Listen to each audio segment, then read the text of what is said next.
नमस्कार, आप सबका स्वागत है हमारे चैनल नेक्स्ट 9 न्यूज पर। मेरा नाम है दीपक गुप्ता। महाराष्ट्र की राजनीतिक सियासत तो आप सभी ने देखी।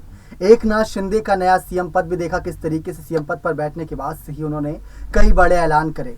उद्धव ठाकरे के इस्तीफे की वजह भी हम तलाश रहे थे, लेकिन अब सारे राजों से पर्दा उठाया है खुद राज ठाकरे ने।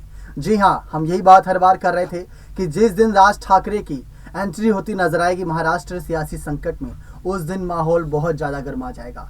और अब वही हकीकत होता नजर आ रहा है। दरअसल हर कोई ये सवाल का जवाब जानना चाहता था कि उद्धव ठाकरे के इस्तीफे की वजह कौन बना, बगावत की वजह कौन बना। क्या आदित्य ठाकरे की अयोध्या दौरे की रैली जो थी वो यहाँ पर वजह थी, या संजय राउत के तीखे बयान वजह थे, या एमएलसी चुनाव और राज्यसभा चुनाव में कुछ जो छोटे पदों और बड़े पदों पर हार मिली थी वो वजह थी। लेकिन अब एक एक करके सारी बातों से पर्दा उठाया खुद राज ठाकरे ने। खुलकर टीवी चैनल से बातचीत करते हुए राज ठाकरे ने सभी सवालों के जवाब दिए और शरद पवार की रणनीति पर सवाल खड़े कर दिए। जी हाँ, आपको लेकर चलते हैं साल 2019 की तरफ। जिस तरीके से अमित शाह के सामने उद्धव ठाकरे ने शर्त रखी थी कि कोई एक शिवसैनिक ही महाराष्ट्र का मुख्यमंत्री बनेगा। बहुत बड़ा ये एक तरीके से शर्त था, क्योंकि भाजपा के पास विधायकों का समर्थन ज़्यादा था और शिवसेना के पास 55 विधायक थे। उस समय दूसरी सबसे बड़ी पार्टी थी शिवसेना, जो आज एक तरीके से सबसे कमज़ोर पार्टियों में गिनी जा रही है। क्यों?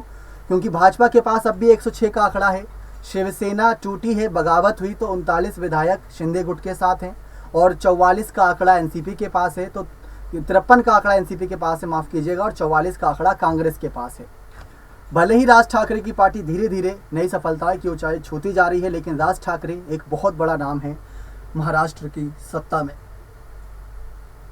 शरद पवार ने कुछ बातें कही थी, वो आपको याद दिलाना चाहेंगे।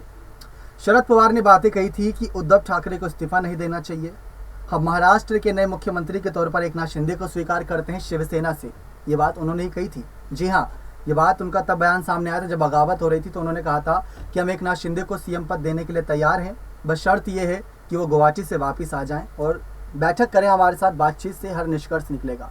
लेकिन वो रश्मि ठाकरे और उद्धव ठाकरे से फ़ोन पर लगातार जुड़े हुए थे और उनका कहना था कि महाविकास आघाड़ी की वजह से ही ये सारा जो खेल है वो बिगड़ता जा रहा है। तो आदित्य ठाकरे ने भी कुछ बातें रखी, एकनाथ शिंदे ने भी कुछ बातें रखी, उद्धव ठाकरे ने भी कुछ बातें रखी, देवेंद्र फडणवीस ने साल 2019 के मुद्दे रखे, अजीत पवार ने भी कुछ बातें रखी, सुप्रिया सुले ने भी कुछ बातें रखी। लेकिन कन्फ्यूज़न ही कन्फ्यूज़न थी चारों तरफ, और अब वो सारी दूर कर दी राज ठाकरे ने। आखिर बगावत के पीछे की वजह कौन थी? जैसा कि आपने हमारे आज दिन भर की रिपोर्टों में देखा ही होगा कि उद्धव ठाकरे को कहा गया कि उद्धव ठाकरे बगावत के पीछे की वजह थे और उन्हीं की वजह से ये सब हुआ, क्योंकि वो बोलते कुछ और हैं, करते कुछ और हैं, होता कुछ और है। और वही सब हकीकत के तौर पर राज ठाकरे ने सबके सामने बताया। कुछ बड़े पॉइंट्स हैं जो अपने इस खास प्रोग्राम में आप सबके सामने रखेंगे। डिप्टी सीएम देवेंद्र फडणवीस से भी हाल ही में मुलाकात करी राज ठाकरे ने। देवेंद्र फडणवीस ने यह कहा कि इस मुलाकात को राजनीतिक नहीं निकालिएगा, ये मुलाकात तो सिर्फ भाईचारे के तौर पर थी और उनके जो स्वास्थ्य हालात थे वो पूछने के लिए गए थे। लेकिन अब राज ठाकरे ने खुलासा करा कि उनके साथ मुलाकात के दौरान उन्होंने देवेंद्र फडणवीस से कहा था, क्यों अपने सर पर उद्धव ठाकरे के खिलाफ बगावत का ठिकरा फोड़ रहे हो? ना ही अमित शाह की वजह से, ना ही देवेंद्र फडणवीस की वजह से, ना ही राज ठाकरे की वजह से, ना ही शरद पवार की वजह से। ये बगावत हुई तो उद्धव ठाकरे की वजह से। अब इसमें हम कुछ बातें ऐड करना चाहेंगे, जो बातें लाजमी सी हैं, उठना लाजमी सी हैं। क्योंकि अगर राज ठाकरे जो बहुत बड़े महान नेता के तौर पर गिनती होती है, बाला साहब ठाकरे के विचारक के तौर पर सबसे बड़े प्रबल दावेदार वही थे। अगर उद्धव ठाकरे की एंट्री नहीं हुई होती राजनीति में, तो शायद शिवसेना और मजबूती से खड़ी होती, राज ठाकरे पार्टी के साथ जुड़े होते और बीजेपी के साथ ये अभी तक सरकार चल रही होती, या शिवसेना का अलग ही एक प्रचंड बहुमत होता। जितना बड़ा एक बड़ी एकता के तौर पर, बड़ी जीत के तौर पर बाला साहब ठाकरे के समय से शिवसेना उभरी थी, वो धीरे धीरे वजूद खत्म होता नजर आया। और अब नौबत यह है कि 15-16 विधायकों पर सरकार खड़ी हुई है। चुनाव चिन्ह छीनने की तैयारी में यहाँ पर जुटे हुए हैं शिंदे गुट। तो दूसरी तरफ राज ठाकरे के बयान को हम यहाँ पर जोड़ना चाहेंगे शरद पवार के कुछ बयानों से, कि क्या राज ठाकरे ने शरद पवार को ललकारा है ये सब बयान देकर? क्योंकि साल 2019 में महाविकास आघाड़ी का जब जन्म हुआ, शरद पवार, कांग्रेस और उद्धव ठाकरे ने मिलकर जो महाविकास आघाड़ी का जन्म किया और वो सरकार चलती नजर आई 2.5 साल तक। फिर एकनाथ शिंदे की बगावत का एक बयान याद आता है। उन्होंने कहा था कि करीब हमने 2-2.5 साल इंतज़ार किया कि उद्धव ठाकरे का नेतृत्व अब सुधरेगा, वो सरकार को अब ठीक करेंगे, अपने कार्यों को ठीक करेंगे, महाराष्ट्र की जनता के लिए कुछ करेंगे। लेकिन हर बार वही रिजल्ट आ रहा था, कोई पॉजिटिव रिजल्ट दिख ही नहीं रहा था उद्धव ठाकरे की सरकार की बात से। और वो ये कह रहे थे कि यहाँ पर राजनीतिक रोटियां जो अपनी सेकते नजर आ रहे थे वो शरद पवार थे। शरद पवार ने ये बातें कही कि अगर आज के समय में जो शिंदे सरकार बनी है वो अगले 6 महीने में गिर जाएगी। क्यों? क्योंकि उसके पीछे की वजह है, जब यहाँ पर कैबिनेट का विस्तार होगा तो सरकार अस्त व्यस्त होती नजर आएगी और कोई भी मंत्री अपने पद से खुश नजर नहीं आएगा। और अभी हाल ही में बीजेपी के एक नेता का बयान ये भी सामने आया कि दिल पर पत्थर रखकर एकनाथ शिंदे को सीएम पद दिया गया। देवेंद्र फडणवीस के चेहरे पर मायूसी जरूर थी, क्योंकि कौन नेता ये चाहेगा कि वो मुख्यमंत्री था और अब उप मुख्यमंत्री बन जाए। हर कोई तो चाहता है कि वो आगे तरक्की करे, ना कि पीछे मुड़कर देखे। तो फिर भी यहाँ पर देवेंद्र फडणवीस ने ये पद स्वीकार करा और राज ठाकरे ने बात कही थी कि देवेंद्र फडणवीस को बहुत बहुत शुक्रिया कि उन्होंने ये पद स्वीकार करा। उन्होंने एक पत्र भी जारी किया था जिसमें शुक्रिया अदा भी किया था और उनका बहुत ज़्यादा यहाँ पर कहा था कि आपके फैसले का हम सम्मान करते हैं। ये सारी बातें वो करते नजर आए थे। अब इसके बाद आप सभी को बता दें कि किस तरीके से ये सारी तमाम बातें एक एक करके निकली। इन तमाम बातों के बीच तमाम सवाल भी खड़े हुए, लेकिन अब सवाल ये है कि क्या आने वाले वक्त में राज ठाकरे के इन बयानों को ललकारते नजर आएंगे शरद पवार। शिंदे गुट को तो ललकार ही दिया यहाँ पर शरद पवार ने। देवेंद्र फडणवीस के खिलाफ भी कुछ न कुछ कभी कभार बिना नाम लिए बयान दे ही देते हैं। लेकिन अब राज ठाकरे अगर सियासी संकट के बीच उतरे हैं, जहां पर नई सरकार सीएम शिंदे की बनी है, उनके नेताओं को लेकर राज ठाकरे ने कहा कि आने वाले वक्त में अगर एकनाथ शिंदे के 40 विधायक मेरे गुट में आना चाहते हैं, मेरी पार्टी के साथ जुड़ना चाहते हैं, तो उनका स्वागत है, उस पर सोच विचार किया जाएगा। लेकिन अभी वो सही दिशा में जा रहे हैं।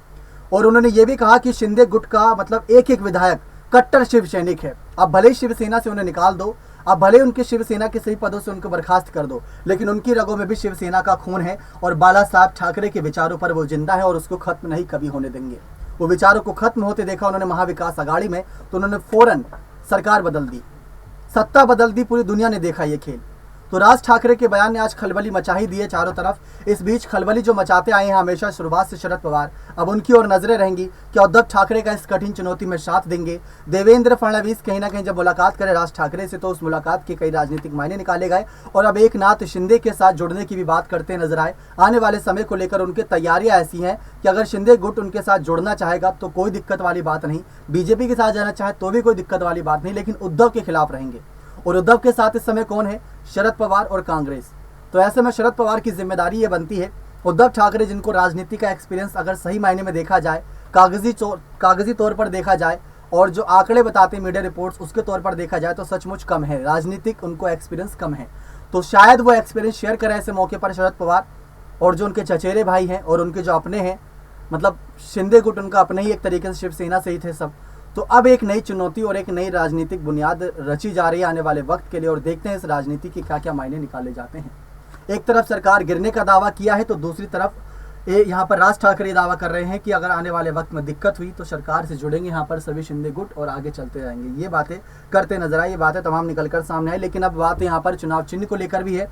चुनाव चिन्ह की लड़ाई भी जारी है। देखते हैं चुनाव चिन्ह किसका होता है, शिवसेना का। आप ही राय दीजिए, क्या उद्धव ठाकरे के हाथ में चुनाव चिन्ह रहना चाहिए? आप उद्धव ठाकरे को क्या राय देना चाहते हैं? क्या उनको शिंदे गुट में मतलब शिंदे गुट के साथ शिवसेना को बीजेपी का समर्थन करके सरकार को आगे चलाना चाहिए, या आने वाले बीएमसी चुनाव में विपक्ष के तौर पर खड़े रहकर सामने चुनौती देनी चाहिए? आदित्य ठाकरे का तो आज ही बयान सामने आया कि शिंदे गुट यानी एकनाथ शिंदे के अगर अंदर हिम्मत है, आने वाले वक्त को लेकर तैयारियां हैं, तो आज वो इस पद से बर्खास्त यानी सीएम पद से इस्तीफा दे और जो चुनाव होगा उस चुनाव की तैयारी करे और जनता जो स्वीकार करेगी पद, जिसके लिए ये स्वीकार करेगी उसको हम भी स्वीकार करेंगे।